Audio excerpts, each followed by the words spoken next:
प्रस्तुत है कार्यक्रम post box number 111। Post box number 111। साथियों, आप जानते हैं कि पोस्ट बॉक्स नंबर 111 माननीय प्रधानमंत्री जी द्वारा मन की बात में छुए गए कुछ प्रमुख बिंदुओं का विस्तार है और आज बारी है पोस्ट बॉक्स नंबर 111 खोलने की। मैं महेंद्र करता हूं आपको नमस्कार। कार्यक्रम को आगे बढ़ाने से पहले सुनते हैं माननीय प्रधानमंत्री जी द्वारा मन की बात कार्यक्रम में व्यक्त किए गए ये विचार। मेरे प्यारे देशवासियों, 20 मई को वर्ल्ड बी डे मनाया गया, यानी एक ऐसा दिन जो हमें याद दिलाता है कि शहद सिर्फ मिठास नहीं बल्कि सेहत, स्वरोजगार और आत्मनिर्भरता की मिसाल भी है।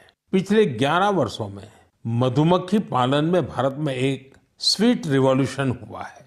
आज से 10-11 साल पहले भारत में शहद उत्पादन एक साल में करीब 70-75 हजार मैट्रिक टन होता था। आज ये बढ़कर करीब करीब 1.25 लाख मैट्रिक टन के आसपास हो गया है, यानी शहद उत्पादन में करीब 60% की बढ़ोतरी हुई है। हम हनी प्रोडक्शन और एक्सपोर्ट में दुनिया के अग्रणी देशों में आ चुके हैं। साथियों, इस पॉजिटिव इम्पैक्ट में राष्ट्रीय मधुमक्खी पालन और शहद मिशन की बड़ी भूमिका है। इसके तहत मधुमक्खी पालन से जुड़े हजारों किसानों को ट्रेनिंग दी गई, उपकरण दिए गए और बाजार तक उनकी सीधी पहुंच बनाई गई। साथियों, ये बदलाव सिर्फ आंकड़ों में नहीं दिखता, ये गांव की जमीन पर भी साफ नजर आता है। छत्तीसगढ़ के कोरिया जिले का एक उदाहरण है। यहाँ आदिवासी किसानों ने सोन हनी नाम से एक शुद्ध जैविक शहद ब्रांड बनाया है। आज वह शहद जैम समेत अनेक ऑनलाइन पोर्टल पर बिक रहा है, यानी गांव की मेहनत अब ग्लोबल हो रही है। इसी तरह उत्तर प्रदेश, गुजरात, जम्मू कश्मीर, पश्चिम बंगाल और अरुणाचल प्रदेश में हजारों महिलाएं और युवा अब हनी उद्यमी बन चुके हैं। साथियों, और अब शहद की केवल मात्रा नहीं, उसकी शुद्धता पर भी काम हो रहा है। कुछ स्टार्टअप अब एआई और डिजिटल टेक्नोलॉजी से शहद की गुणवत्ता को प्रमाणित कर रहे हैं। आप अगली बार जब भी शहद खरीदें तो इन हनी उद्यमियों द्वारा बनाए गए शहद को जरूर आजमाएं। कोशिश करें कि किसी लोकल किसान से, किसी महिला उद्यमी से भी शहद खरीदें, क्योंकि उस हर बूंद में स्वाद ही नहीं, भारत की मेहनत और उम्मीदें घुली होती हैं। शहद की ये मिठास आत्मनिर्भर भारत का स्वाद है। साथियों, जब हम शहद से जुड़े देशों के प्रयासों की बात कर रहे हैं तो मैं आपको एक और पहल के बारे में बताना चाहता हूँ। ये हमें याद दिलाती है कि हनी बीज की सुरक्षा सिर्फ पर्यावरण की नहीं, हमारी खेती और फ्यूचर जनरेशन की भी जिम्मेदारी है। ये उदाहरण है पुणे शहर का, जहां एक हाउसिंग सोसाइटी में मधुमक्खियों का एक छत्ता हटाया गया, शायद सुरक्षा के कारण या डर की वजह से। लेकिन इस घटना ने किसी को कुछ सोचने पर मजबूर कर दिया। अमित नाम के एक युवा ने तय किया कि बीज को हटाना नहीं, उन्हें बचाना चाहिए। उन्होंने खुद सीखा, मधुमक्खियों पर सर्च की और दूसरों को भी जोड़ना शुरू किया। धीरे धीरे उन्होंने एक टीम बनाई जिसे उन्होंने नाम दिया बी फ्रेंड्स, यानी बी मित्र। अब ये बी फ्रेंड्स मधुमक्खियों के छत्तों को एक जगह से दूसरी जगह सुरक्षित तरीके से ट्रांसफर करते हैं ताकि लोगों को खतरा न हो और हनी बीज भी जिंदा रहे। अमित जी के इस प्रयास का असर भी बड़ा शानदार हुआ है। हनी बीज की कॉलोनी बच रही है, हनी प्रोडक्शन बढ़ रहा है और सबसे जरूरी है, लोगों में अवेयरनेस भी बढ़ रही है। ये पहल हमें सिखाती है कि जब हम प्रकृति के साथ तालमेल में काम करते हैं तो उसका फायदा सबको मिलता है। आइए सबसे पहले चलते हैं वाराणसी और मिलते हैं वहां के एक युवा उद्यमी मोहित आनंद पाठक से। नमस्कार, मेरा नाम मोहित आनंद पाठक है। हमारे प्रधानमंत्री जी ने मन की बात कार्यक्रम में विश्व मधुमक्खी दिवस की बधाइयां दी, जिससे हम मधुमक्खी पालकों को काफी प्रेरणा मिली है। हर वर्ष 20 मई को विश्व मधुमक्खी दिवस मनाया जाता है। इसी दिन स्लोवेनिया के एंटन जानसा जी का जन्मदिन है, जिन्होंने हमें आधुनिक मधुमक्खी पालन से परिचित कराया था। वास्तव में मधुमक्खी पालन के मायने सिर्फ शहद या कुछ अन्य उत्पाद पाना ही नहीं है। सच माने तो मधुमक्खियों से जो पर्यावरण पर सकारात्मक प्रभाव पड़ता है वही उसकी असली आमद है।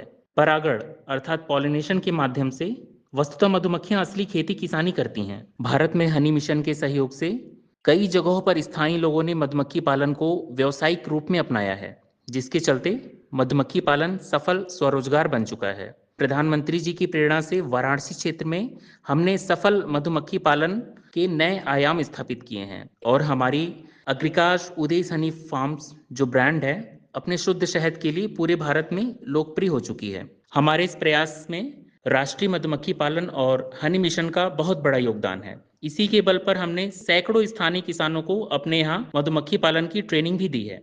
हम लोगों ने नवीनतम तकनीक का उपयोग करते हुए डिजिटल माध्यम से अपना बाजार विकसित किया है, जिसके चलते हमारा लोकल उत्पाद ग्लोबल बन गया है। मधुमक्खियों के प्रति लोगों को जागरूक करने के लिए हम भी पूरी तरह से प्रयासरत हैं और इसीलिए हमने अपने मधु वाटिका को जो डिब्बे हैं उन्हें हनी बी बॉक्स के बजाय हैप्पी बी बॉक्स कहना पसंद करते हैं। मधुमक्खी पालन की बढ़ती लोकप्रियता, शुद्ध शहद की बढ़ती मांग, मधुमक्खियों से प्राप्त अन्य उत्पादों की प्रॉफिटेबिलिटी के कारण हमारा अपना स्टार्टअप अग्रिकाश उदय हनी फार्म्स आसपास के लोगों के लिए प्रेरणा बन चुका है और वे भी बी कीपिंग में अपने लिए स्वरोजगार के अवसर पा रहे हैं। ये थे युवा उद्यमी मोहित आनंद पाठक। कार्यक्रम को और आगे बढ़ाते हैं और बातचीत करते हैं कुछ और मेहमानों से। हमारे साथ दो मेहमान हैं। एक हैं डॉक्टर श्रवण मनभर हल्दर, आप प्रधान वैज्ञानिक हैं भारतीय कृषि अनुसंधान परिषद नई दिल्ली में, और साथ में है महिला किसान प्रवीण गोला। आप दोनों का हम स्वागत करते हैं। डॉक्टर श्रवण, आपसे शुरू करेंगे। मधुमक्खी पालन एक तरह से बहुत बड़ा व्यवसाय है और परोक्ष और अपरोक्ष रूप से बहुत सारे लोगों की मदद कर रहा है। इसकी अभी इस वक्त हमारे देश में क्या स्थिति है? मैं आपको बताना चाहूंगा कि मधुमक्खी पालन बहुत पुराना व्यवसाय है, बट 2018 के बाद में माननीय प्रधानमंत्री जी हैं जिन्होंने इसके ऊपर स्पेशल ध्यान दिया और एक स्वीट रेगुलेशन लाए और उसके अंदर 500 करोड़ रुपए स्पेशल इसके लिए दिए गए, जिससे कि जो ऑलरेडी हनी प्रोडक्शन हो रहा है उससे ज्यादा बढ़ा जाए। और 8 से 9 सालों में आज प्रोडक्शन 1.5 से 2 गुना भारत का बढ़ गया है। अब इसके अंदर मैं अलग अलग तरह से बताना चाहूंगा। भारत के अंदर 70 से 80% जो हनी आता है वो इटालियन बी से आता है, जो कि अपन 1950 के आसपास पहले पंजाब में उसको इंट्रोड्यूस किया गया था और आज पूरे भारत के अंदर 70 से 80% तक उसका प्रोडक्शन करते हैं। इसके अलावा दूसरी भी स्पेशीज है जिसको अपन रियरिंग कर सकते हैं। उसमें है एक भारतीय बी जो Apis cerana indica, Apis cerana शेरना और एपी सेरेना हिमालयंस, 3 सब स्पेशीज है जो जैसे ही आप साउदर्न पार्ट में भारत के जाओगे तो एपी सेरेना इंडिका मिलेगी। अगर आप राजस्थान, गुजरात और यूपी, बिहार ये एरिया में आओगे तो एपी सेरेना शेरना स्पेशीज मिलेगी। और अगर आप नॉर्थ ईस्ट में जाओगे जो अपन 7 सिस्टर बोलते हैं उसके अंदर आपका एपी सेरेना हिमालयंस स्पेशीज पाई जाती है। ये हो गई 2 स्पेशीज जो अभी तक डोमेस्टिकेटेड हुई है, बट लास्ट 6-7 साल में भारत सरकार ने एक स्टिंगलेस बी और होती है जिसकी वैज्ञानिकों ने रियरिंग टेक्निक डेवलप की है। वो स्पेशली नॉर्थ ईस्ट और वेस्ट बंगाल और कर्नाटका इस एरिया में उसकी स्पेशीज होती है और वो मेडिसिनल यूज उसकी बहुत ज्यादा वैल्यू है। आने वाले टाइम में उसकी रेट भी ज्यादा मिलेगा और उसमें उद्यमिता भी ज्यादा डेवलप होगी। डॉक्टर हल्दर, इससे पहले कि हम शहद की गुणवत्ता पर बात करें, थोड़ी मधुमक्खियों पर भी बात करते हैं। आपने ये कुछ प्रजातियां बताई जो कि हमारी भारतीय प्रजातियां हैं और उसके साथ कुछ आप जिक्र कर रहे थे कि इटालियन स्पीशी भी है। ये बहुत सारे उद्योगों में आता है। जैसे अब आप देखिए, गाय भी हमारे यहाँ देशी प्रजातियां हैं, लेकिन अभी भी बहुत सारी जो विदेशी प्रजातियां हैं वो गाय दूध ज्यादा देती है, तो बहुत सारे किसान उनका दूध निकालते हैं या उनको रखते हैं, उनको डोमेस्टिकेट करते हैं। तो बताइए कि इटालियन हनी बी क्या ये ज्यादा उत्पादन देती है या इसमें क्या क्या विशेषताएं हैं, और इसके प्रयोग के साथ साथ क्या किसान या जो मधुमक्खी उत्पादन करना चाहते हैं वो भारतीय प्रजातियों को भी बचा सकते हैं या उनसे भी शहद उत्पादन कर सकते हैं? हाँ, मैं इसके बारे में बताना चाहूंगा आपको कि जो इटालियन बी है ये प्रोडक्शन ज्यादा देती है। एक साल के अंदर एक बॉक्स से अपन 30 से 40 किलो हनी ले सकते हैं, बट इसकी जो क्वालिटी की अगर अपन जाएंगे तो अपनी भारतीय जो स्पेशीज है उसकी जो क्वालिटी है वो अच्छी है और उसी पे मैंने अनुसंधान मणिपुर और नॉर्थ ईस्ट एरिया में किया है। क्वालिटी अच्छी से क्या आशय है आपका? अच्छी का मतलब जैसे मैंने पाया कि मैंने 5 स्पेशीज का मैंने अलग अलग स्पेशीज, उसके अंदर आपका इटालियन भी आ गई, आपका एपिस सेरेना हिमालयंस जो अपने भारतीय भी है, देन एपिस मेलिफेरा लिटिल भी बोलते हैं, छोटी भी आती है, देन एपिस डोर्सेटा जो डोमेस्टिकेटेड नहीं है, बहुत ही डेंजरस होती है, और इसके अलावा स्टिंगलेस भी। इन 6 स्पीशीज के हनी का मैंने अलग अलग एनालिसिस किया तो मैंने पाया कि सबसे ज्यादा जो प्रोलिन कंटेंट जो बॉडी का इम्यूनिटी बढ़ाता है तो वो सबसे ज्यादा आपका स्टिंगलेस बी में पाया गया, देन एपिस सेरेना हिमालयस में पाया गया, देन डोर्सेटा में पाया गया, देन लास्ट आपका जो इटालियन बी है और उनके अंदर पाया गया। मैं मानता हूं कि भारतीय बी को अगर अपन रियरिंग करते हैं तो उसका बॉक्स छोटा होता है, वो 10 से 12 किलो हनी पर ईयर पर बॉक्स देती है, बट क्वांटिटी और क्वालिटी दोनों पे ध्यान देना है। और मैं आपको एक एग्जांपल बताना चाहूंगा कि मणिपुर में मैं कोरोना के टाइम में था तो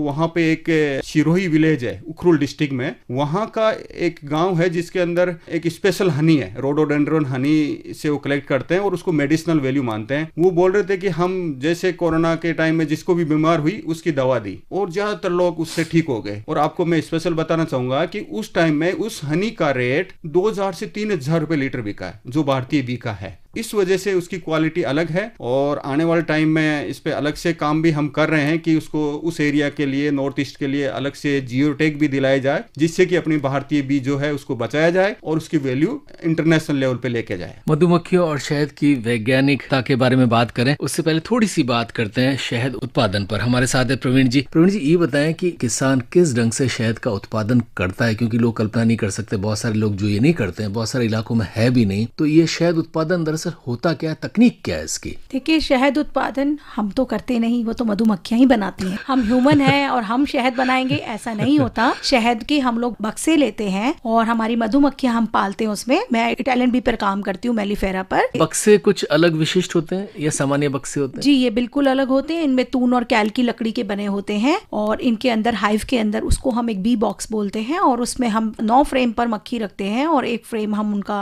वैसे खाली रखते हैं और उसके अंदर हम लोग जब उनको फूड नहीं मिलता कभी कभी फीड उसमें लगाया जाता है उस बॉक्से के अंदर और फिर वो मधुमक्खियों को हम जगह जगह जो जहां जहां हमारी क्रॉप्स होती हैं, क्योंकि मैं नॉर्थ इंडिया में काम करती हूँ तो मेरे पास तो एक जगह माइग्रेटरी, तो मेरा माइग्रेटरी है ये वाला, तो हम जब गर्मी आती है तो हम इसको फिर ठंडे प्लेसेस पे ले जाते हैं। जैसे लास्ट ईयर हमारे बॉक्सेस कश्मीर गए थे, इस साल कश्मीर में आप लोगों ने माहौल देखा खराब हो गया तो हम लोग मनाली में बॉक्सेस लगाए हुए अपने पैरी के। तो ये शहद उत्पादन करती हैं अलग अलग क्रॉप से लेकर। कश्मीर में थे सेब, तो ये सेबों के बागों से सेबों का रस लेती थी और वहां से ही उत्पादन करती थी और फिर जो शहद कलेक्ट होता था वो अकेशिया के फ्लावर से कलेक्ट होता था, तो वो कश्मीरी शहद अकेशिया फ्लावर का शहद था जो हमने फिर आकर उसको बेचा, तो प्रोडक्शन उसका हुआ। उसके बाद अब आजकल मनाली में वहाँ वाइल्ड फ्लोरा, वाइल्ड जंगली फ्लावर है और सबसे ज्यादा जो उत्पादन होता है वो नॉर्थ इंडिया में सरसों पर होता है। सरसों के जो 3-4 महीने हमारे यहाँ पर होते हैं वहाँ किसान सबसे ज्यादा उत्पादन करते हैं और सबसे ज्यादा फसल में जो उनको पैसा कमाते हैं वो सरसों के शहद पर ही कमाते हैं। प्रवीण जी थोड़ा सा ये बताएं कि मधुमक्खियों के शहद का उत्पादन क्या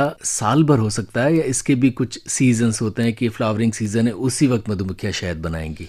ऐसा है कि अगर हमारा फ्लोरा और क्लाइमेटिक कंडीशन अच्छी है, जैसे अभी सर ने बताया कि मणिपुर साइड में, तो वहाँ आप साल भर भी कर सकते हैं, पर क्योंकि नॉर्थ इंडिया में ऐसा नहीं होता तो हमारा साल भर तो शहद नहीं होता। हमारा सरसों के सीजन बहुत अच्छा निकलता है, 3-4 महीने हमारा बहुत अच्छा उत्पादन होता है। उसके बाद बेरी पर चले जाते हैं, लीची पे चले जाते हैं, देहरादून में लीची का मौसम आ जाता है, तो हार्डली आप कह सकते हैं कि 7-8 महीने तो हमारा होगा ही होगा। 3-4 महीने ऐसे होते हैं जो हम खाली छोड़ते हैं जिसमें हमारा उत्पादन नहीं होता, पर उस टाइम पर फिर हम पोलन कलेक्ट करते हैं, वैक्स हमारा आता है, तो और चीजें भी हमारे को जो मधुमक्खी उत्पादन से मिलती हैं वो सब हम चीजें ले सकते हैं। अब थोड़ा सा ये बताएं कि आप मधुमक्खी के बॉक्स तो ले आई, लेकिन उसके बाद मधुमक्खी वहाँ पर छत्ता बनाए, उसके लिए क्या करती हैं? सर मधुमक्खी वहाँ पर छत्ता अपने आप ही बनाती हैं, क्योंकि हर एक बॉक्स में एक क्वीन होती है, रानी भी होती है, और मधुमक्खियां जो हैं वो अपनी रानी भी कहाँ से आती है आपके लिए? रानी भी तो सर छत्ते में जब हम बॉक्स खरीदते हैं तो एक बॉक्स में एक रानी भी आती है और फिर जो वर्कर्स होते हैं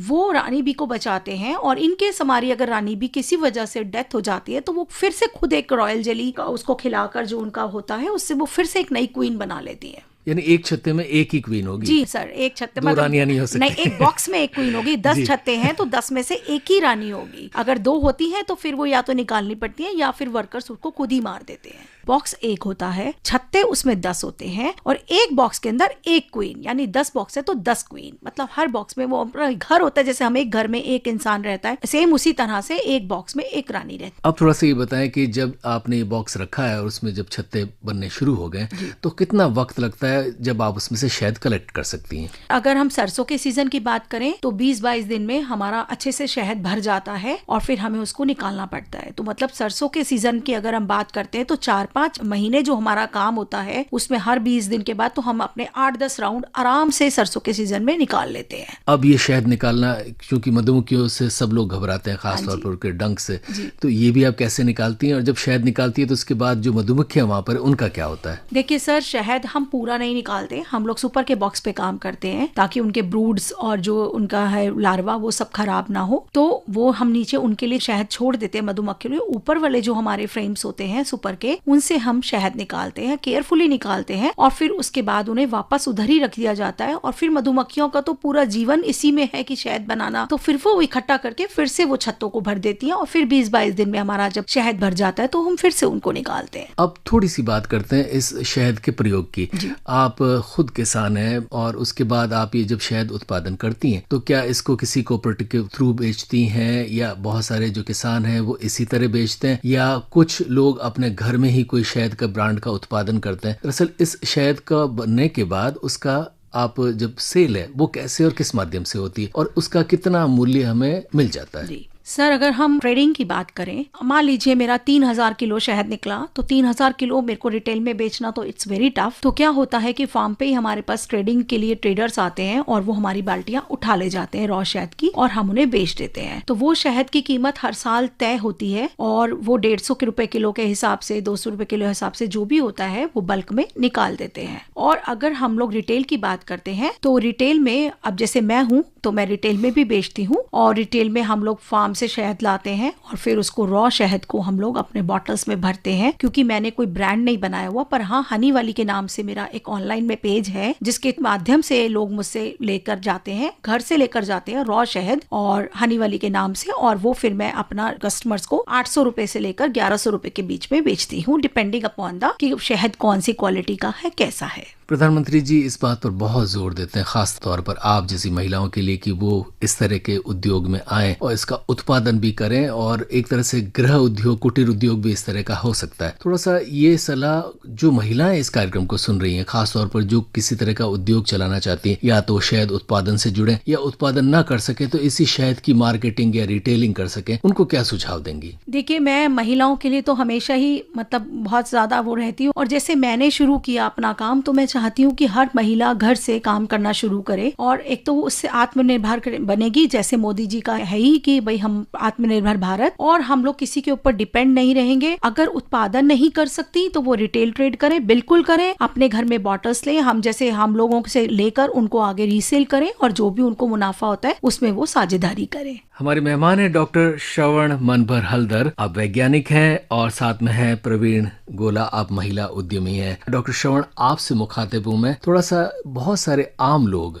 ये चिंता करते हैं कि हम जो शहद ले रहे हैं वो कितना प्रामाणिक है, यानी शहद शुद्ध है या नहीं। और अब बीच में बहुत सारी ऐसी रिपोर्ट्स आई कि इवन जो बड़े ब्रांड्स हैं उनका शहद भी जो है उसमें मिलावट है, और बीच में ऐसा कुछ आया कि कुछ चाइनीज कॉन्सेंट्रेशन आता है उससे भी ये शहद बनाते हैं, यानी बहुत सारी कंपनीज वो भी कर रही हैं। तो थोड़ा सा पहले तो ये बताएं, इस तरह की मिलावटी शहद बनाने की प्रवृत्ति क्या अभी भी हमारे यहाँ आम है और इसकी कोई जांच होती है नहीं होती? और इसके अलावा एक आम आदमी को ये भी स्पष्ट करें कि वो जो शहद ले रहा है उससे कैसे पता चले कि ये शहद शुद्ध है या मिलावटी है? देखो, शहद को देख के तो कोई भी नहीं बता सकता। अगर उसमें अपन शुगर भी मिला देते हैं और उसमें मिक्स कर देते हैं तो उससे अपने को पता नहीं लगता। इसीलिए भारत ने, सेंट्रल गवर्नमेंट ने एक हर स्टेट के अंदर एक लेबोरेटरी खोली है जिसके अंदर आपको टेस्टिंग कराना है। जैसे आप मणिपुर जाओगे तो वहां पे लेबोरेटरी खोली है, नॉर्थ ईस्ट के अंदर, हरियाणा के अंदर, जिसके अंदर आपकी गुणवत्ता की टेस्ट होगी। बिना टेस्ट आप नहीं कह सकते कि इसके अंदर चीनी है या कुछ अलग चीज मिलाई हुई है। तो एक तो वो चीज करनी पड़ेगी। फिर भी कुछ ऐसे मेथड है पुराने,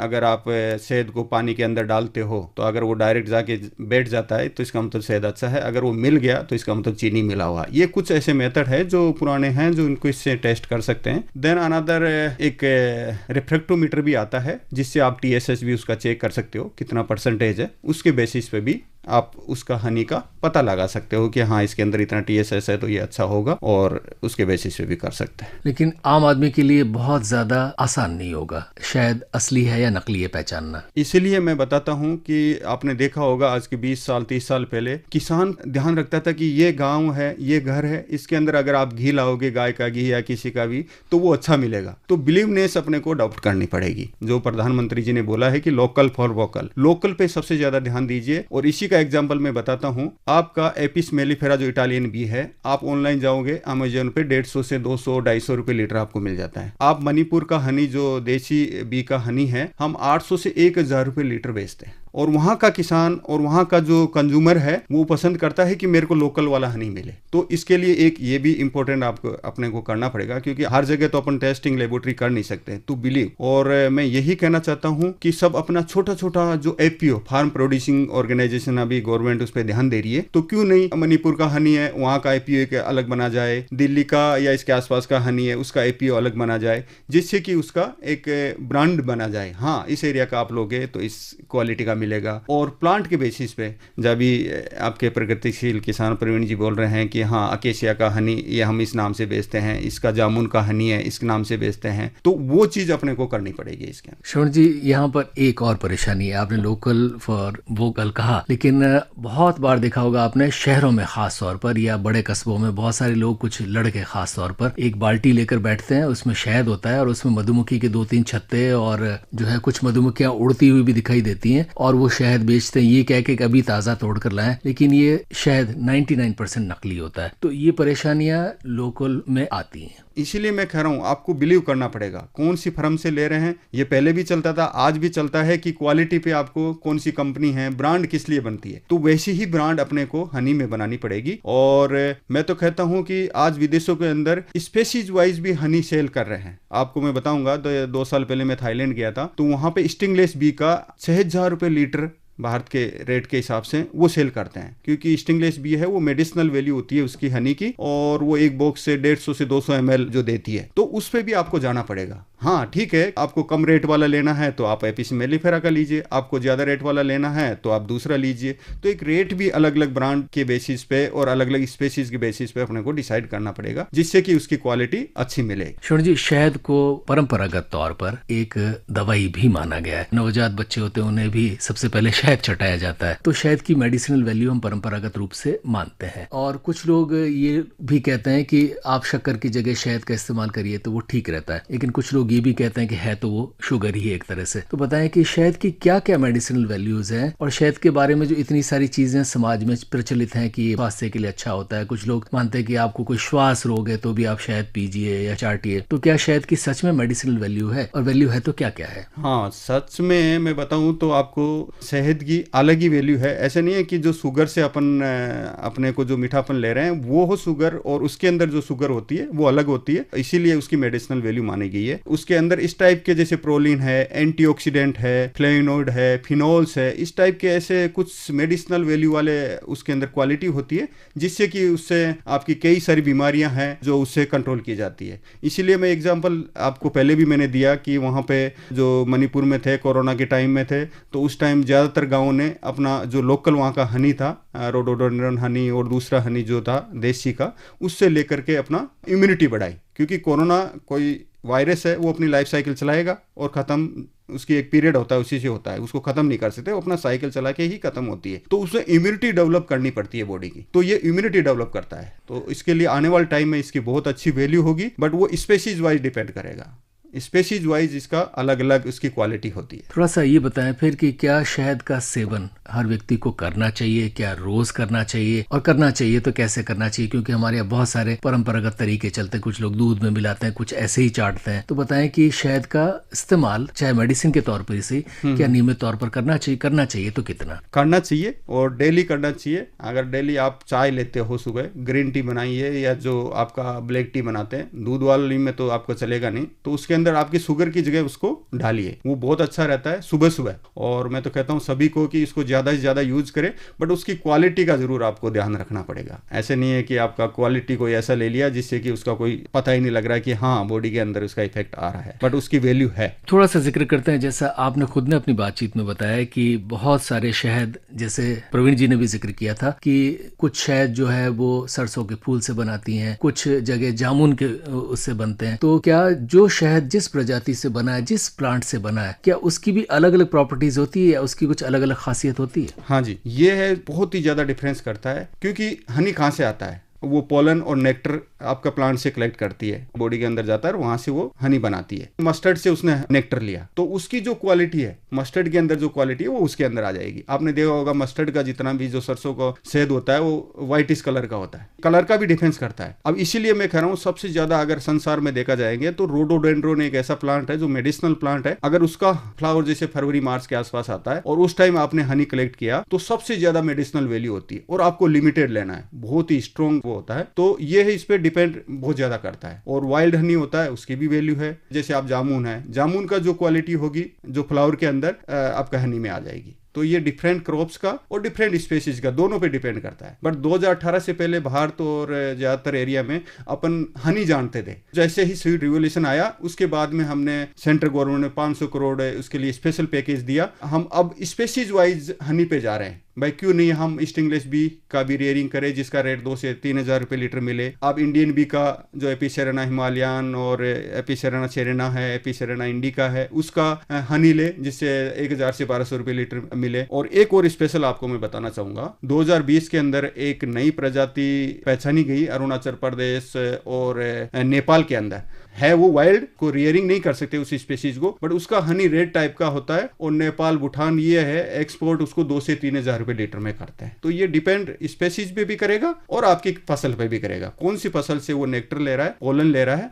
उसी के बेसिस पे आपका हनी का क्वालिटी और मेडिसिनल वैल्यू बढ़ जाएगी और घट जाएगी। थोड़ा सा जिक्र इंसेक्टिसाइड और पेस्टिसाइड का भी करते हैं। आप सरसों का जिक्र कर रहे हैं, लेकिन जितनी भी कमर्शियल फसलें उन सब में पेस्टिसाइड्स और इंसेक्टिसाइड्स का इस्तेमाल होता है। तो ये बताएं कि क्या इसका नुकसान मधुमक्खियों को भी भुगतना पड़ता है, क्या उनके अंदर भी मोर्टेलिटी इससे होती है? और दूसरी बात ये कि वो जो शहद वहां से निकाल रही है, क्या उसमें भी इनके तत्व पाए जाते हैं? बहुत ज्यादा इफेक्ट पड़ता है। अगर आप इंसेक्टिसाइड डालोगे तो 100% वो किल हो जाएगी। और इससे जो आपकी लोकल प्रजातियां हैं उसको भी बहुत ज़्यादा नुकसान हुआ है और इससे बायोडाइवर्सिटी भी घटी है। तो मैं तो यही कहता हूं कि कम से कम आपको इंसेक्टिसाइड यूज करना है और जहां पे आपने आपके बॉक्सेज रखे हुए हैं, क्योंकि इस एरिया के अंदर अपन जितना भी यूज करते हैं वो माइग्रेटरी बी कीपर्स है जो सर्दियों में राजस्थान, पंजाब, हरियाणा इस एरिया में मिलेंगे। जैसे ही गर्मियाँ होगी यहाँ से वो उत्तराखंड और श्रीनगर इस एरिया में चले जाते हैं। इसलिए हम बताते हैं कि इस टाइप के इंसेक्टिसाइड, क्योंकि मैं भी सब्जेक्ट मेरा कीट विज्ञान है तो हम इस पे भी काम करते हैं, तो इस टाइप के आपको बायोपेस्टिसाइड और उससे रिलेटेड जो मतलब कम इफेक्ट करे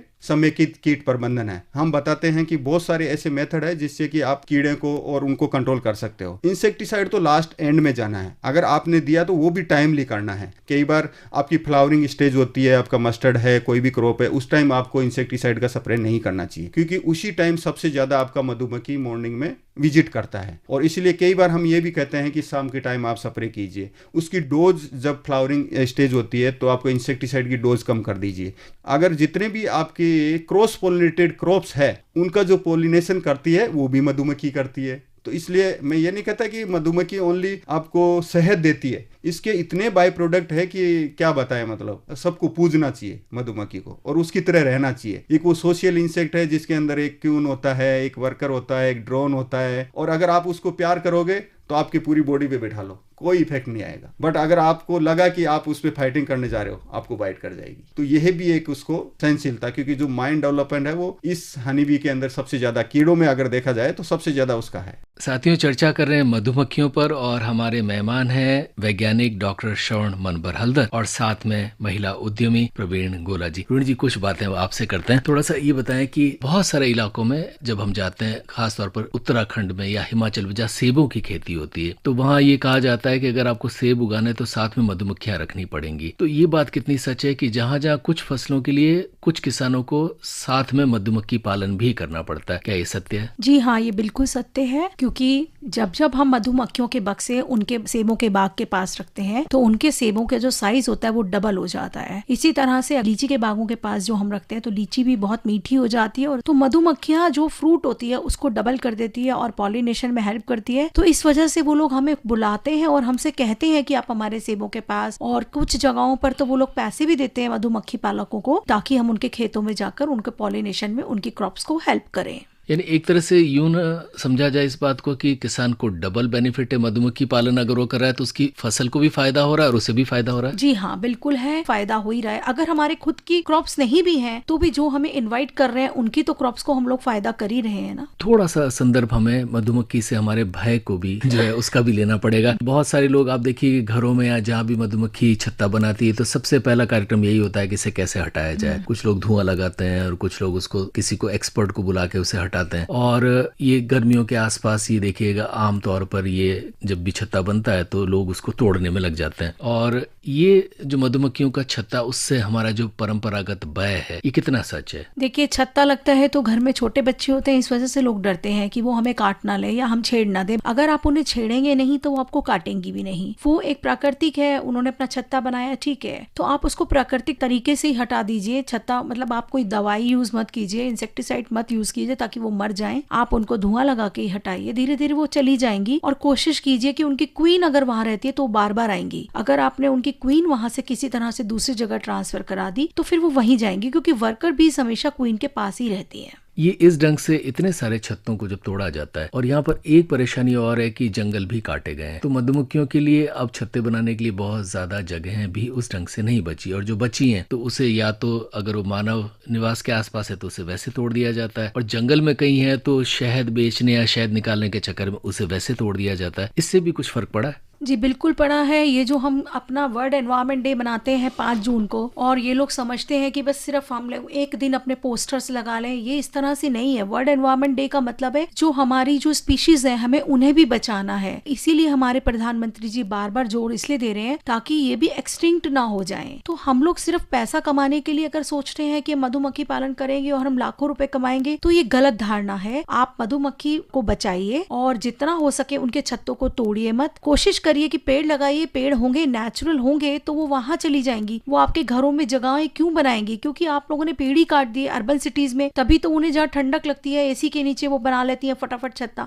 लोग हमें फोटोज भेजते हैं, मैडम ये छत्ता लग गया अब इसको हटवाइए। पानी की टंकियों के आसपास लग जाता है, क्योंकि वो भी तो एक जीव है। इन मधुमक्खियों को बचाना है तो पेड़ों को लगाना है, ये संदेश होना ही चाहिए। ये जो क्रांति एक तरह से जिसे हम स्वीट रिवॉल्यूशन कहते हैं, इस क्रांति के बाद क्या शहद उत्पादन में लोगों की रुचि बढ़ी है या बढ़ती जा रही है, या आपको लगता है जैसी स्थिति थी वैसी ही है? नहीं, बिल्कुल बढ़ी है। लोगों में स्वीट रेवोल्यूशन आने के बाद पहले अगर हमारे 10% किसान मधुमक्खी पालन को जोड़ देते थे, अब वहीं आप लगा लीजिए कि काफी हद तक उसका परसेंटेज बढ़ा है। मैं तो एक शहरी हूँ, अर्बन होने के बाद भी मैं मधुमक्खी पालन में रुचि रख रही हूँ और कर रही हूँ। तो आप इसी चीज से अंदाजा लगा लीजिए कि मैं एक डबल पोस्ट ग्रेजुएट लेडी हूँ और मैं फिर भी इस फील्ड में आई हूँ तो कुछ सोच कर ही आई हूँ, क्योंकि नेचर से जुड़ने का एक बहुत ही अच्छा आपको तरीका है। कमरों में रहकर एसी की हवा खा खा कर बीमार हो रहे हैं, और जब आप मधुमक्खी पालन के लिए जगह जगह घूमते हैं, अपने माइग्रेटरी करते हैं, गाँव में रहते हैं, पेड़ों के नीचे खुली हवा में रहते हैं, तो बाय डिफॉल्ट आपकी बीमारियां तो दूर होंगी होंगी। तो ये ट्रिपल बेनिफिट है एक तरह से देखा जाए तो, हमारी हेल्थ बेनिफिट भी है। श्रवण जी, बहुत सारे वैज्ञानिक शोध हुए हैं, उनमें से बहुत सारे वैज्ञानिक, खासतौर पर पश्चिम के वैज्ञानिक बार बार एक बात कहते हैं कि ये सृष्टि तभी तक है, यूं कहें कि मानव भी तभी तक इस सृष्टि में है जब तक मधुमक्खियां हैं। इस बात में कितनी सच्चाई है? इस बात में ज्यादातर सच्चाई है, क्योंकि जितना भी पोलिनेशन, क्रॉस पोलिनेटेड जितनी भी क्रॉप्स है, उनका पोलिनेशन सबसे पहले जो करती है तो मधुमक्खी करती है।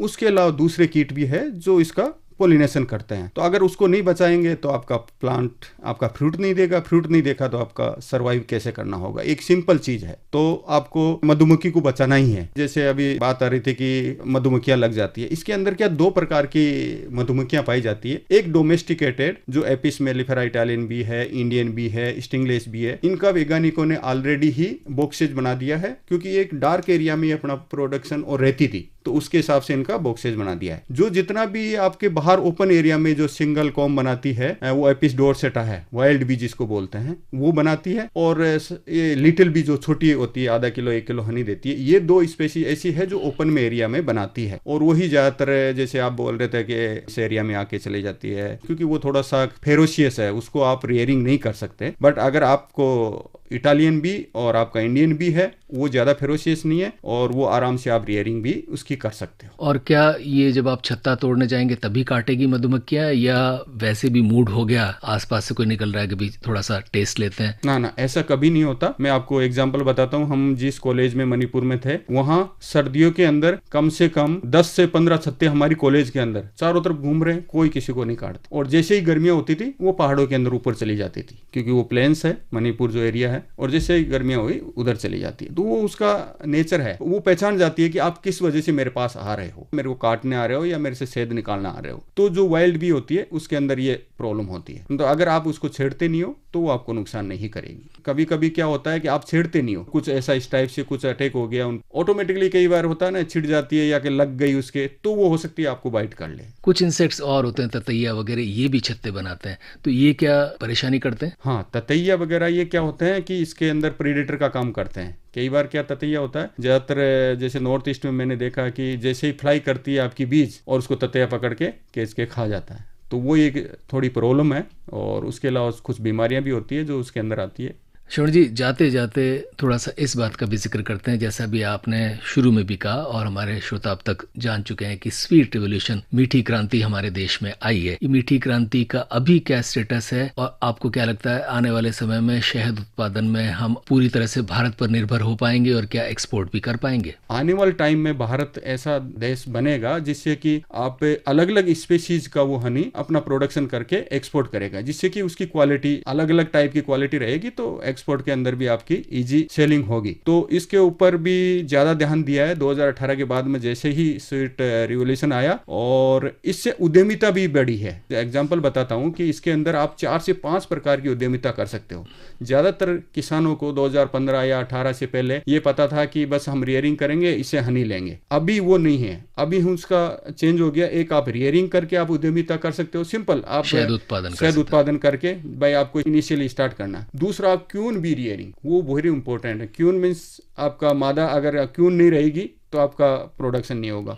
नए किसान को बॉक्सेज लेने हैं तो उनके अंदर छत्ता कहां से आएगा, तो उसके लिए आर्टिफिशियल क्यून रेयरिंग, डोटले मेथड को बहुत सारे ऐसे मेथड्स आ गए हैं जिसके अंदर आप डेवलप करके और आप 1000 का छत्ता मिनिमम आप सेल कर सकते हो। तो एक दूसरा मेथड ये भी आ गया है। तीसरा आ गया आपको प्रोसेसिंग करके। पहले क्या होता था कि भारत के अंदर ज्यादातर रॉ मटेरियल, रॉ जो हनी होता है उसको सेल करते थे। उससे क्या होता था कि आपका 10 दिन 15 दिन 1 महीने में आपका हनी खराब हो जाता। अभी प्रोसेसिंग प्लांट इतने लग गए हैं कि उसके अंदर प्रोसेसिंग से आपको एक तो ये पता लग जाएगा कि हाँ इसके अंदर TSS कितना है। अगर मोर देन 75% है तो आपका पका हुआ हनी है, और कई बार 75% से कम होता है तो उसके अंदर क्या पानी ज्यादा रहता है। पानी ज्यादा रहेगा तो आपका स्पॉइल हो जाएगा और खराब हो जाएगा। तो आफ्टर प्रोसेसिंग आप उसको 6 महीने 7 महीने 10 महीने तक भी आप रख सकते हो। तो एक ये दूसरा एंटरप्रेन्योरशिप है जो बहुत अच्छा चल रहा है। जो शहद है वो खराब हो जाता है। हाँ, अगर आपका कच्चा शहद है, मतलब आपका पानी ज्यादा है, कच्चे का मतलब ये होता है कि उसके अंदर पानी ज्यादा रह गया तो आपका शहद खराब हो जाएगा। तो इसीलिए कहते हैं कि हम 70 to 75% उसके अंदर TSS होना चाहिए। अगर 70% से नीचे TSS है, मीन्स आपका जो रिमेनिंग है 30% वो उसके अंदर पानी आ गया है, तो 20% से ज्यादा पानी उसमें होना नहीं चाहिए। तो उसका भी एक है। इसके अंदर बाय प्रोडक्ट हनी आपका एक मेन प्रोडक्ट हो गया जो शहद बोलते हैं। उसके अलावा वैक्स इससे आप निकाल सकते हो। उसके अलावा इससे प्रोपेलिस निकाल सकते हो। प्रोपेलिस ऐसा होता है जैसे आप पॉलिश करते हो तो उसके अंदर जो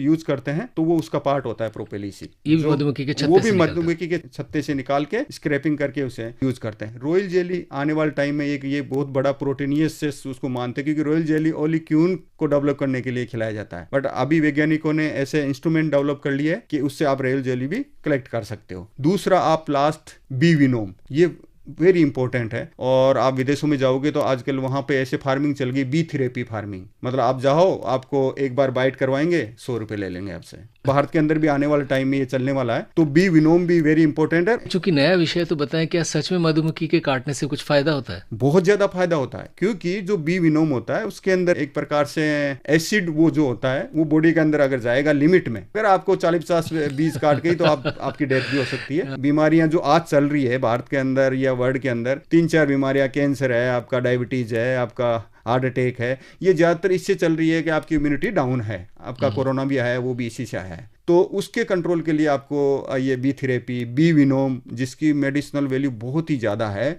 और उसकी रेट भी लाखों में जाती है अगर आपका देखा जाए तो ये है ऐसे बाई प्रोडक्ट है जिन पे भी अपने को ध्यान देना है। प्रवीण जी, अब मधुमक्खियों से कटवाने का व्यवसाय भी आप शुरू कर सकती जी, हैं। मैंने खुद को भी कटवाती रहती हूँ। ये बात सच कह रहे हैं डॉक्टर साहब कि कटवाने से इम्यूनिटी बढ़ती है और इस पर काम हो रहा है। डॉक्टर इसको थेरेपी के लिए यूज कर रहे हैं। बिल्कुल सही बात। प्रवीण जी, चूंकि आप ये कार्य कर रही हैं, तो वे लोग जो मधुमक्खी से जुड़ी इतनी सारी चीजें कर सके, जिसमें एक तरह से व्यावसायिक फायदा तो है, पैसे भी कमा सकते हैं, लेकिन साथ साथ समाज और पर्यावरण का भी फायदा है, उन्हें क्या क्या सलाह देंगी? मैं उन्हें यही सलाह दूंगी कि आप व्यवसाय करिए, पैसा कमाइए, मगर पैसे कमाने के पीछे इतने अंधे भी मत बनिए कि आप नेचर को खराब कर दें। कुछ बी कीपर्स ऐसे होते हैं सिर्फ मतलब कि उन्हें इससे कोई मतलब नहीं होता शहद पक्का है या शहद कच्चा, जैसे अभी सर ने बताया, और वो पहले ही कच्चे कच्चे छत्ते उनसे शहद निकाल लेते हैं और वो उसको सस्ते दामों पर बेच देते हैं। तो जो अगर हम क्वालिटी की बात करते हैं तो हमें वही वाला शहद लेना है। जी, प्रश्न श्रोताओं के ज़हन में जरूर आया होगा, ये कच्चा और पक्का शहद क्या होता है? वही जिसमें वाटर कंटेंट लेवल ज्यादा होता है, वाटर कंटेंट लेवल कम होता है। तो हमें वही छत्ता लेना है जो मधुमक्खी खुद से सील करे, क्योंकि खुद से जब वो छत्ता सील करती हैं उसमें प्रॉपर 20-22-25 दिन का समय लगता है। पर क्योंकि बी कीपर्स क्या करते हैं, जल्दी शहद निकालने के, कच्चा शहद है निकाला और उसको बेच दिया, उस शहद की ना तो कोई वैल्यू होती है ना उसकी क्वालिटी होती है और वो जल्दी से खराब भी हो जाता है। तो हमें वेट करना है, नेचर को अपना काम करने दीजिए, मधुमक्खियों को जल्दीबाजी कुछ मत कीजिए, आप उनकी टीचर नहीं है। जब आपके छत्ते पूरे सील हो जाए तभी आप पक्का शहद निकालिए और हमेशा मधुमक्खी पालक से ही शहद खरीदिए। प्रवीण गोला जी, मधुमक्खी पालक और एक प्रगतिशील किसान, और साथ में डॉक्टर श्रवण मनबर हल्दर जी, प्रधान वैज्ञानिक, भारतीय कृषि अनुसंधान परिषद नई दिल्ली, आप दोनों का हृदय से आभार। साथियों, शहद हमारे जीवन में मिठास घोलता है और आसपास मंडराती और पुष्पों से गुफ्तगू करती मधुमक्खियां हमारे अस्तित्व के खूबसूरत और चलायमान होने का कितना सुंदर प्रतीक हैं। जो हमारे जीवन में शहद घोलती हों, उन मधुमक्खियों का पालन और संरक्षण हमारे और इस सृष्टि के लिए कितना जरूरी है। कोशिश करें अपने आसपास कोई मधुमक्खियों का छत्ता नजर आए तो उसे न तोड़ें, बल्कि उसे आसपास के परागण और मिठास के लिए छोड़ दें। मन की बात के प्रसारण वाले रविवार को छोड़कर बचे हुए सभी रविवारों को हम लेकर आते हैं आपके लिए पोस्ट बॉक्स नंबर 111, जिसमें हम करते हैं माननीय प्रधानमंत्री जी द्वारा मन की बात में प्रकट किए गए कुछ प्रमुख बिंदुओं का विस्तार। मन से मन की बात के साथ जुड़कर आगे बढ़ते हैं तो देश आगे बढ़ता है। यही सिलसिला जारी रखेंगे। फिलहाल महेंद्र सिंह लालस को दीजिए इजाजत। नमस्कार।